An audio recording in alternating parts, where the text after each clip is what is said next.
welcome to this installment of HNN Overtime, the Hawaii News Now sports podcast, hosted by myself, Kyle Chinen, and Davis Pitner. The boys are back in studio. It has been a few weeks, actually, since we've been... a few weeks. I missed you, dude. I know. I was on... Really quickly, how was your vacation? It was great, man. It was good. I saw some college friends. Got to go up to Vegas.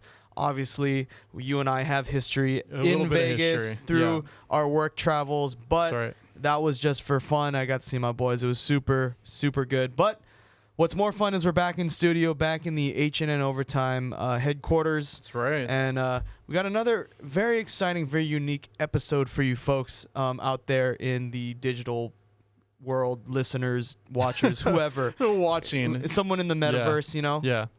No, it's super exciting. So happy you're back, first of all. Thank you, man. But yeah, it was super exciting episode, and I wasn't there to do it. You were the one. Oh yeah, I mean, I set it up as a just a regular interview for a story at for our newscast, little 2-minute piece. But you know, it turns out there was a lot of content, which this is basically the reason for this show, right? Is to have a place to put all this extra stuff, because in my story that came out, it really only used maybe 5% of what I got to talk to these boys about.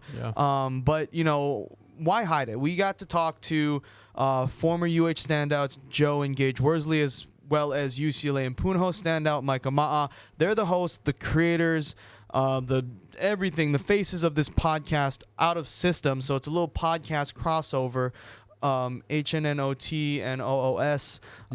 So I like it, right? I love it. It just kind of works out. But they're here in the islands with their brand out of system to host a couple youth clinics and then a grass volleyball tournament this in Kailua. It's something that they kind of planned to do and something they wanted to do.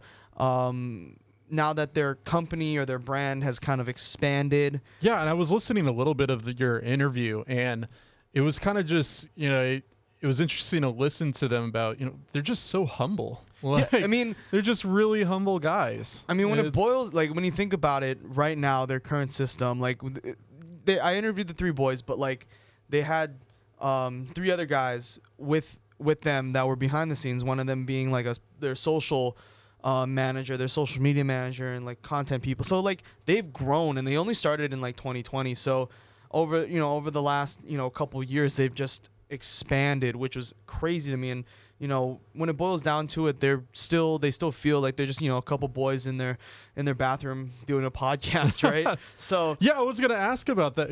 The bathroom. It all started in a bathtub. Yeah. So is that right? That's what they said. How did that even happen? They started this show in 2020. Joe and Gage Worsley, two exceptional fan favorites at the University of Hawaii men's volleyball team. They started this podcast during COVID. During the meat of the lockdown, just as a way to just talk about volleyball and to just have fun, spend the time. And it quickly kind of just grew and grew until where they're at now. And we have talked to them in the past. We had a couple different segments with them during the Olympics. We had them kind of analyze the men's volleyball and beach volleyball brackets and things like that during the Tokyo Games. So just a wealth of knowledge and just a bunch of guys that played at the highest level and continue to play at the highest level of volleyball, men's volleyball. And I love that too. Talk about them, going professional and everything, and hosting these, little tournaments. Teaching the kids, what they've learned obviously through the years, and it's so cool to me. Every time people do this, whether it's volleyball or even football. I went to the Jerry Rice camp and talk about seeing a pro kind of giving back to the community. Jerry Rice, by the way, really cool. Got a picture with him. Must be nice. I did not get a picture with The Rock. You remember that? It wasn't really a picture. It was kind of like I had a weird over the shoulder selfie with him in the background. It's like you wanted a picture. But I didn't. Didn't get it. I didn't have the drive nor the power to get there. to ask him. But that was a great podcast. That was a fun one.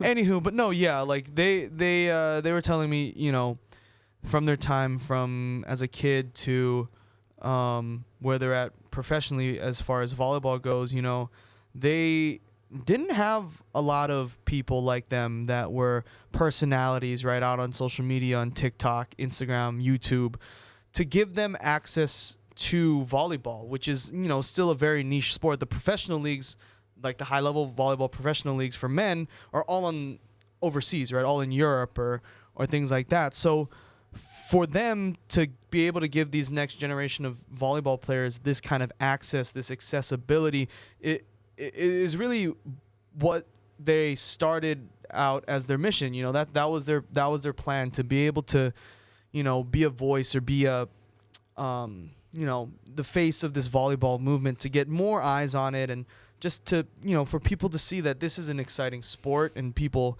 you know, to want to tune in and deserve and, you know, should tune into it. Yeah, and it is a growing sport. I mean, like the interview we did with Jakob and everything too, and you know, us even going to those games over at UCLA, and you know, it's a growing sport, and it's a really exciting sport. Exactly. You know? It's once you see an actual like men's volleyball, men's, women's, beach, it doesn't matter. You watch a volleyball game, once you like see it and figure it out, it's exciting. Yeah. Like these like 7 foot, 6 foot like giants of humans, right, are jumping like 6 feet in the air and like doing things with like a volleyball that, you know, it takes a lot of skill. It takes a lot. Like we can barely like hold like cup. I can barely hold my Hydro Flask. You've seen how many dents are on that water bottle. It's true. So and the speed at which they hit the ball. Exactly. I mean, you learned during that tournament. You kind of got hit a couple times, right? I got hit. I had a counter. I was like on like 5, I think, by the end of the tournament. And then like covering here at home too. Like you get hit by balls. It kind of hurts. And like. At UH, they have for their purposes, right, for like looking back at reviewing game footage, they have like a speedometer at the back of the court. So like every once in a while I look back and it's like an 80, 90 mile per hour serve, and I'm like, what the heck?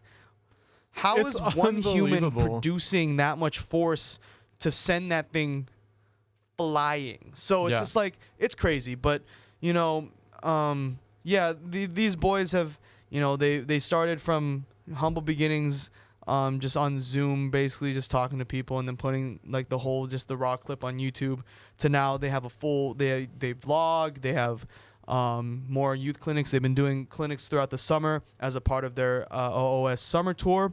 And, you know, when the idea of a summer tour came about for these boys, you know, Hawaii was a no-brainer, right? Hawaii had to be on this calendar.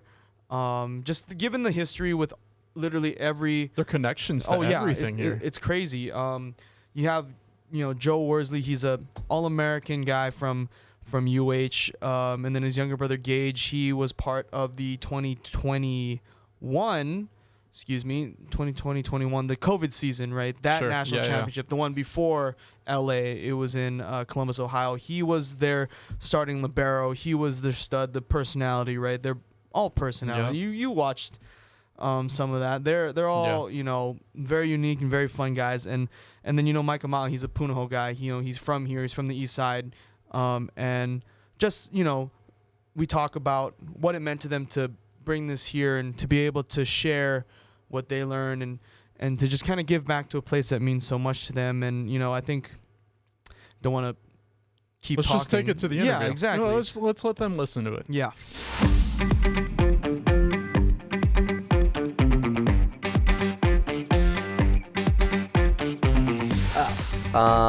Well, I know we played all types of variations here of volleyball, and bringing grass volleyball here is something that kind of started my senior year, and we couldn't get in any gym, so we started playing grass volleyball, and everyone loved it. So actually being able to host a tournament here and getting those guys in a competitive setting is super fun, let alone just kind of giving back to the community, because they've given so much to us. You know, they welcomed us with open arms here at University of Hawaii, so anything that we can do to give back, we're going to do. Yeah, and adding on to what Gage said, I think, you know, when I graduated, we talked a lot about how special this place was to our family, giving us the opportunity, the university, people, the fans, the program. And so for us, coming back is always really special. Everybody I tell, that I'm really close with, I tell them you need to get to this place, see a volleyball match, just get to the islands, experience the culture, everything here. I think it's a really special place for us. And being able to bring this thing that we've started up now the past year and a half, 2 years, get grass, like Gage said, we've gotten into the grass volleyball scene. We want to kind of get that moving out to the West Coast. So that's why it's really cool for us to be able to get out here. Yeah, there was actually an old tournament in Lanikai, a grass tournament that I remember watching as a kid. So bringing that back, hopefully trying to do something good for the community. For me, it's less about like what it means to me and more about what we could provide and an experience and maybe something that lasts a long time that people can look forward to and really enjoy their time and get to play some fun volleyball. So for me, it's less about, I guess, what it means to me and more about what we could create and what we can give to a community that has served us all in different ways, but given us a lot. So I'm excited for that and hopefully to start something. I'll start off with that. Yeah. Well, first off, we thought to ourselves, hey, we want a tournament, but we need to call it something. We need a name. I want to thank Micah Ma'a over here for helping with the name. Luau. And, he's the one who kind of brought it to the forefront, and he just a big fan of it. So, Hold Joe, on. Can I have a second? Can I have a second? So Micah said, hey. They came to me. Luau. They came to me and they're like, hey, can you please name this? And I gave them about 50 names, and none of them included. All horrible, none of them man. included Luau. But they were all. I was like, I don't want to name it a very traditional Hawaii type of name. I just want it to be the Out of System Invitational. And I don't feel like we should be naming it any kind of gnarly name. And then they came back and I remember they sent me like, all right, we're calling it the Luau, and I was like, bro, but it's all good. It's all good. Here. It is what it is. The Luau. Micah Ma'a, the Luau. It is what it is, but Presented by Micah Ma'a. it is not. Presented, vetoed by Micah Ma'a. It's definitely not co-signed. It's definitely not co-signed by me, but it is what it is. There might be a name change in the future. Keep a lookout for that. Oh yeah, and I'll add on just logistics in terms of like the event and everything. For us, it's not just run by us. We're running with another brand, 7 Gen Culture, and so Ed Chun, Savant Leone, huge people in the volleyball community, in the community here in Hawaii. They've been really awesome. They helped secure location, really kind of lay the groundwork. Like Micah was saying, they had several tournaments beforehand, and so really bringing in their connections and their ability to run an event like this is super important, just in terms of our partnership with them. So we're running it together. It's this Sunday, July 17th. All divisions we have for juniors, men's, women's, and it's gonna be out. It's grass fours, and it's gonna be out at KDP, Kailua District Park. Right now, we're just at a point where we're trying to grow and create a community and create something that people want to be a part of, be the energy at events that we're attending or we're hosting. And so for us, that's always been the most important thing: is are people enjoying what we're doing? Is it providing any type of value, entertainment, whatever that may be? And so for us, that's always been a huge target. From when we were kids, there wasn't a whole lot of access to volleyball people or teams or just being able to watch any type of, access any volleyball content in general. That wasn't a thing. And so, nowadays kids can go, and I tell them all the time, we run clinics throughout the country, and I tell kids all the time, you have access to anything you can possibly want. So use that as a resource. It's a huge development. That's why you see NBA, MLB, NFL, kind of prospects coming up, and they already know a lot of this stuff because they're watching it on TV every single night. So for us, that's where Out of System started from, and giving them access, giving them a little bit of, whether it's information or it's just entertainment, both ways. For us, we want to be of value in both ways, and so that was truly the root of where Out of System started from and where it continues to go. We don't want that to change at all as it continues to move forward. I'll just give a quick answer because I know that was a lot, but for me, I haven't had the I made it moment. I think part of the volleyball community that I love is that no one thinks they're too big because it's volleyball at the end of the day, men's volleyball at the end of the day, and we're not LeBron James and we're not the NBA, and so what big looks like in the volleyball world in the grand scheme of things is not very big. And it's important for us to remember that. And it's nice that Hawaii shares that same kind of value system. And so I think with being raised here and then also with being a volleyball athlete, it's pretty easy to keep your ego in check, because at the end of the day, men's volleyball is not very important. So I don't know if we'll ever have that moment. That'd be cool though. But it would be awesome. And at the same time, it's not something that I'm like looking to achieve in a sense. It's more just about, like they said, kind of the journey and enjoying our time with the community especially. So. Yeah, I actually thought about that on the way over here, on the flight over here, because, you know, it's long. You got time to think. Right. Yeah, there is kind of that. But at the same time, this place is like none other where, like, we had a drive-by parade, and that took, 2-3 hours? And then we had another parade where we were in trolleys, and that took another 2-3 hours, you know? And the fans will find any way, and the community will find any way to support you as much as they can. I remember we were having, you know how everyone gets the lay ceremony after the senior night. Unfortunately, my parents or no one else could be there at the San Sheriff, but you could drop off lays. And I remember it was like family only, but apparently there were a crazy amount of people that tried to do it, but unfortunately they were turned away because COVID and whatnot. But just any way they can support. So, because I was thinking about it, I was like, the last time I was here was, everything was kind of from a distance, you know, with the community and everything. Right, I spent like 2 weeks here afterwards, just kind of vibing with my friends, but not really with the community, you know. So just kind of being here and just kind of seeing some normalcy. Thank you. With the volleyball community is going to be something that I haven't experienced in over a year, so I'm excited for it.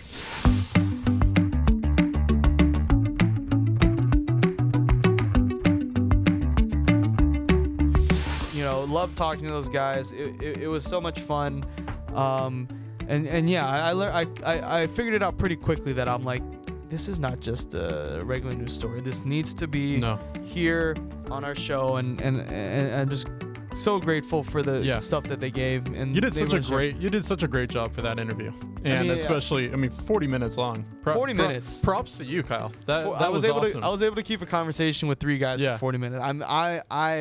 I'll pat myself on the back because I had to really figure that one out. So thanks for bearing with me again, guys. And I liked it. But Kyle, why are we always talking about food? It seems to be, this is a sports. This is a sports show, but it seems that the fact that it's hosted by 2 former offensive linemen, it just seems to come up in every conversation that we have, basically, on this show. And this is no exception because I had to bring it up. They had just flown in. They haven't. A couple of them haven't been there in a while. Haven't been here in the islands in a while. And food. What was their go-to foods when they get here? I couldn't believe that. Yeah, I made a list. We got Kahlua pig, obvious, eggs Benedict, yes, chicken katsu, sweetbread, fried rice. The sweetbread, French toast. I'm not a French toast guy. When he said that, I was like, those are really good. That is really good. Listening to them talking about that was making me hungry. Exactly. I was listening to this at lunchtime, like, wow, this sounds really good. I was saying, like, in my head, after the fact, during the interview, I was like, oh, maybe I shouldn't have asked them that because they had just hopped off of a plane, right? They spent the entire day traveling. I'm sure they're starving. I'm always, I always need something. Like when we travel, we always we always got to get food. What was what was our first stop when we got to LA, Davis, after the airport? What was it? In-N-Out. In-N-Out. It was In-N-Out, right? We went straight to In-N-Out. We didn't even get to our place of residence to make sure that it was there and we had the keys and everything. But I think we started with In-N-Out and ended on In-N-Out. We might have had another In-N-Out night because I know we wanted to go back. I know we had Chick-fil-A twice. We had a lot of burritos. Anywho, let's go back to the food. We're still talking about food. We need to go back to the food at hand. But no, yes, they were talking about, the love of the local food. And, obviously Micah Ma'a, he's from here. So he was a little different. He had, a couple kind of more either like homemade stuff or like stuff on the east side. And then, I asked them about, the different places that they want to get to. And like I said, Micah, he was going to spend more time with family because he haven't seen them in a long time. But like for the boys, you know, the obvious they want to go out to the west side, to Yokes, to the North Shore, Waimea, and then, you know, out here kind of closer to town side. You know, just a lot of beaches, a lot of hikes. They said, you know, they're going to be busy with the clinic, but they, you know, obviously they have to make time to you know, explore and eat, obviously, which I guess is kind of become the second part of this show. It's like, you know, we might as well have Guy on at one point. Yeah, I know, right? Just we should talk about surfing and boxing, and then food. Just have a mini cheap and pidgin too. We did this with the Jakob. Right. What's up? Right. Is there something with volleyball players in pidgin? Like are they all stalking pidgin? That was an interesting and unexpected turn to that conversation. I was not expecting that. I did not expect Gage to go off like that. So I asked them about, you know, or I just kind of brought up the fact that we had talked to Jakob Tele on our podcast a couple episodes ago, and Gage Worsley kind of just goes off on a little bit of a tangent, is the best thing ever, talking about how, you know, these guys coming from overseas just immediately latch on to pidgin, and it's really funny, and, you know, it just really shows the character and the personalities on this show, which is, you know, obviously why they're successful. I think, in my opinion, is this show they just showcase their true selves and their personalities, and it's just hilarious. It's funny, it's fun, and yeah, you know, he called out a couple like UH players by name. He did. Yeah, and that was so funny. It was I the love best. that bit of the interview. You know, every single time it's interesting to ask these people about you know, their food, and I don't know. You have to, right? You have to ask them. Anyone coming over here, you have to ask them about the food. I mean, that's what makes Hawaii special. As a message to future guests of our show, be ready with your food picks. Apparently, we like to ask about that, so just be prepared. That's what I'm talking about. I mean, they have to be ready. At one point, we're just gonna be in here, not even talking about anything, just eating lunch. Yeah. And just recording it. Might as well. Right? I don't. Aren't those that's like a thing on like YouTube? I see like people just film themselves eating. Yeah. But without further ado, let's just you know, let the boys talk. Let them let the viewers and the listeners listen to what they had to say.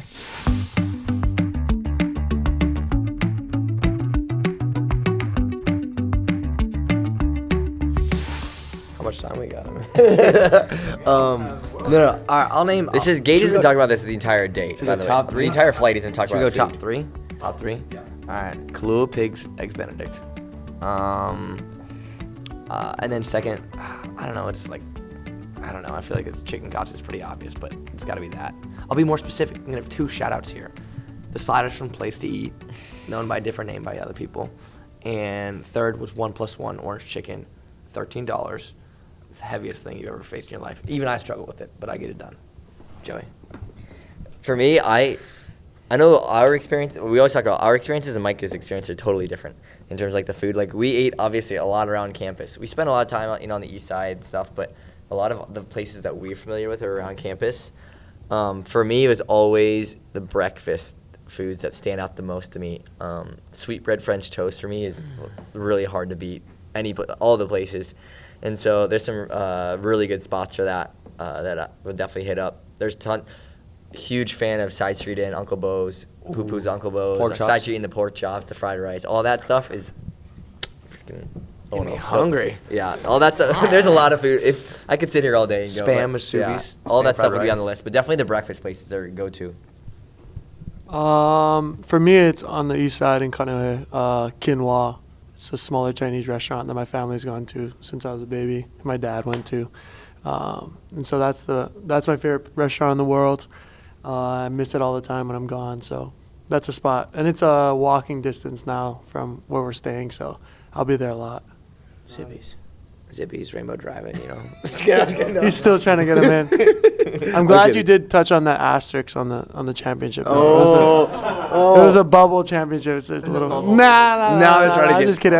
I've never given you that. I've never given you that. I was just kidding. No. Yeah, well, apparently, here's the thing about when Europeans come to Hawaii.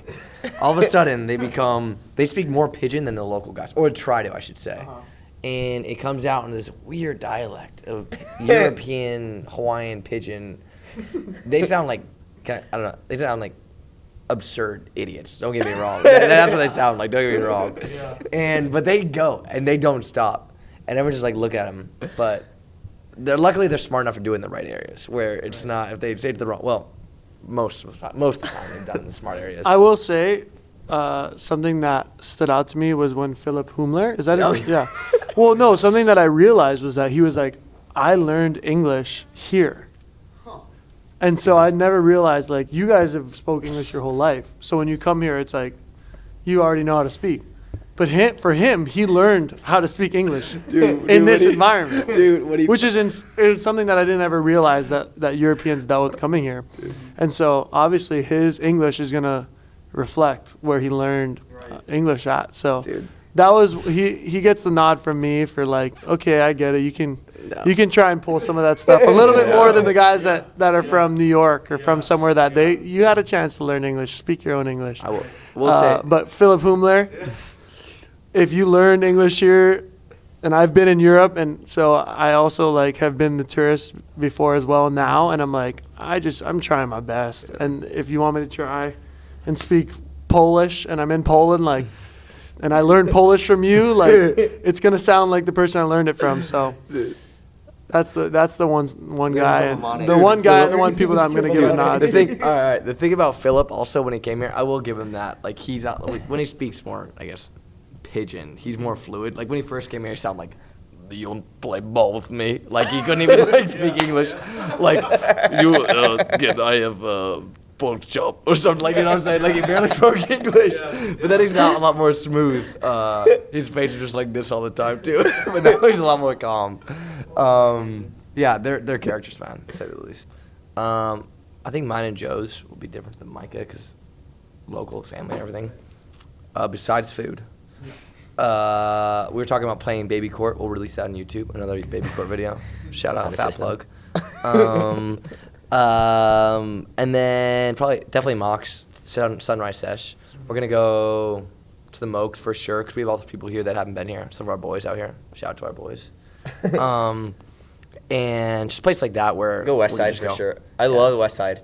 The beaches out there. That's where Joe belongs. Like Yokohama and stuff like that. Just it's super peaceful always. I enjoy being out there. And then North Shore, I know a lot of like Gage said, people here who haven't been here before. So going up North Shore, Waimea Bay, it's a place like that. Just kind of like giving them kind of lowdown on that stuff. So for us, yeah, we'll be bouncing around when we can, but it'll be busy whether we're like seeing stuff or we're busy with events. And so we definitely want to not be sitting around too much. I can go back to where I crashed my moped. That'd be sick. Yeah, we didn't tell Charlie that until after. That's true. Yeah, for me, like they said, it's a little different. Just family time. Rarely getting time at home. So the last few times I've been home, I haven't even, like, there was 2 times I was home and I didn't even get to jump in the water. It was just a lot of family time, trying to catch up and see them. So, yeah, for me, it's less about the places, more about the people and just seeing my family and friends and connecting with them.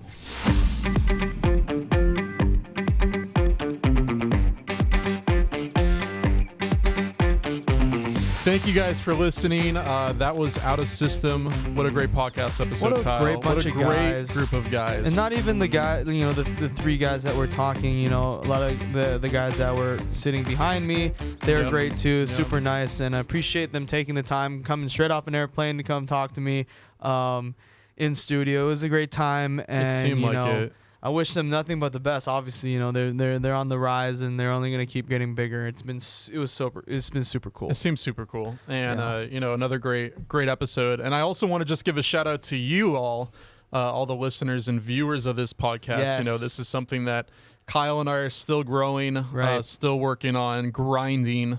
And we just appreciate you guys for taking the time. Thank you. Listening to Kyle and I ramble about random topics about and food. Majority of it is food. Majority about it. Barely do we talk about sports. It's more or less food. But pretty much. No, yeah.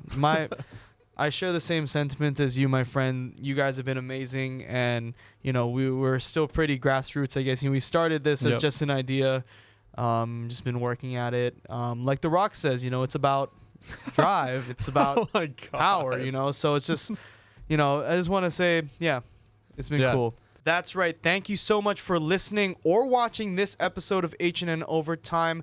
To listen to any of our other episodes, you can head to Spotify, Apple Podcasts, or wherever else you get the rest of our Hawaiian News Now podcasts. And be sure to check us out on YouTube. Aloha.